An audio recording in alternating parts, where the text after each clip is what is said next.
Yo, what is good, my anime people? What is good, yo? So, with what we got this week in Feria Gone, um, I was actually pretty surprised with where the story has been going. And trust me, I know it's not season two, but I've been doing, I don't know, I might put it as right this time on this title, but um, we have seen a lot in Fairy Gone's, like, overall. Storytelling, depictions of what's, right and wrong in this world. And not only that, we've seen a lot of fairies that have pretty cool abilities. And now that we're just getting to another part where we're learning more and more about these said abilities, um, it's almost like there's a lot of these fairies that they could have already told us about and dabbled with, but instead of doing that, we're now in a great position just to learn on our own, right? Like to be in ooh and ah to actually see what other fairies are out there and what we haven't just overall seen as a whole. But as of that, we get to see the pretty much perfect dodge ultra instinct fairy that I guess with the right like fighter and with the right person on your side, it probably is that much more of an advantage. And if you then not having someone who is absolutely a beast at fighting, um, probably wouldn't have mattered if they had this information. But this week we see a man with a fairy weapon that, mind you, if you have a fairy weapon, you practically don't even need a fairy anymore. If you have a fairy on top of having a fairy weapon, you're just cheating and you don't really care about playing fair. And that's what this guy does.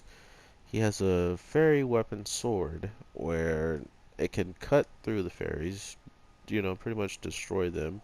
And by destroying the fairies, you're also destroying the user of said fairy. So now you need to pull it back because if he's accurate enough and fast enough to keep up with something that's stronger than and faster than you probably understand where I'm going with this, right? Like he's keeping up with something that is not human without this ability that he has to call out his fairy, and when it looks at something, it gives them direct information as of what should be coming and what you should be looking out for, pretty much, from what I can understand.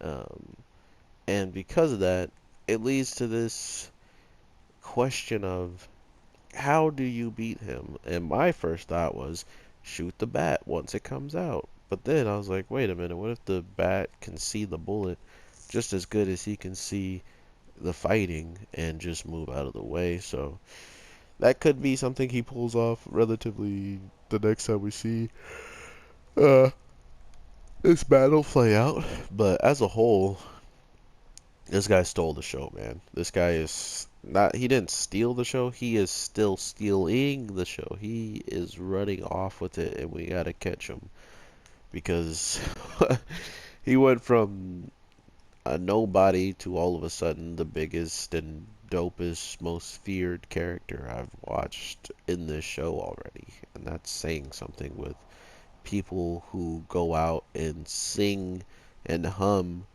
and once he stops singing and humming, the music like comes to a halt, almost as if he's like fourth breaking and knows exactly when this music is going to chime in because he's the one orchestrating it.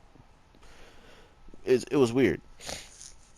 And not only that, it's this notion of if he is that powerful and he's that like straightforward and strong, what does that say about anybody else that he might think is stronger than him?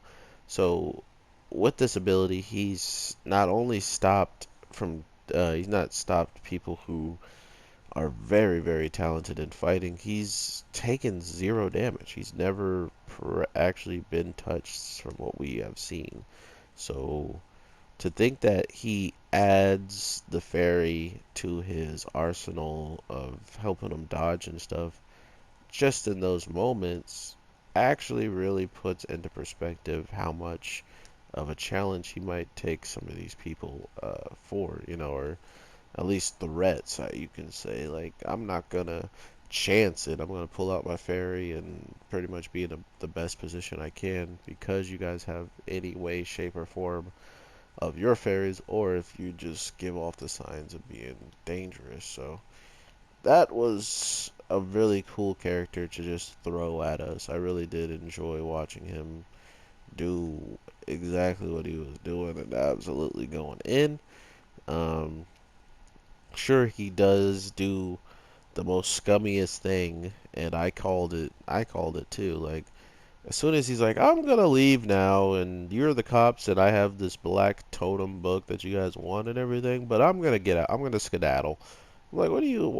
You ain't skedaddling out of nowhere. Our people are about to bop you up. And then he aims his sword at a kid and a mother, and I knew instantly that I made a mistake by liking the character. I was like, oh, you scum. You're so trash. So it goes to show you how quickly situations can just come up in this show now. When you watch the first part of season one compared to this, you're kind of like, oh, okay, this is a lot of politics. This is a lot of storytelling, a lot of exposition. Okay, okay, okay.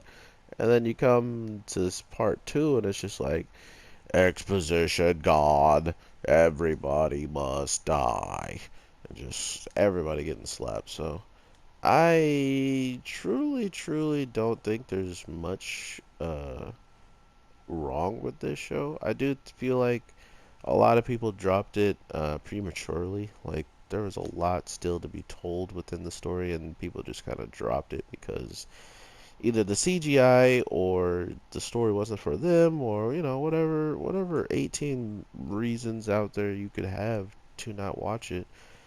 But that's kind of the deal with that, is by not watching it, now you're in a position to be like, oh, I gotta I gotta rewatch what I forgot and catch up if something later on in the show or more details about the show come out that catches their attention. They gotta rewatch it because you don't really remember, unless you have a memory like me and you do remember all the stuff. But you just kind of should see the visual detail of certain things because a lot of stuff in this show has been teased at already. A lot of show stuff has been like hinted to throughout just watching it. And I think that's another shining point of this show, is how it can easily give you multiple reasons to understand what should be coming soon.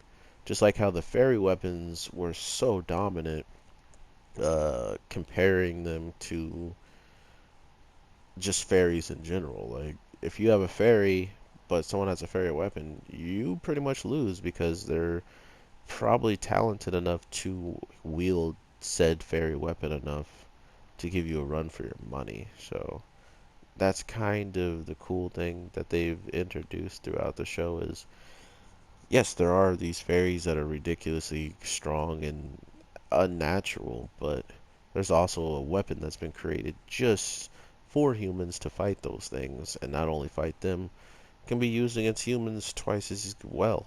So regardless of how you look at it, this show is definitely showing its personality and character through every week's episode of the second part, and just how like dire situations are for certain people.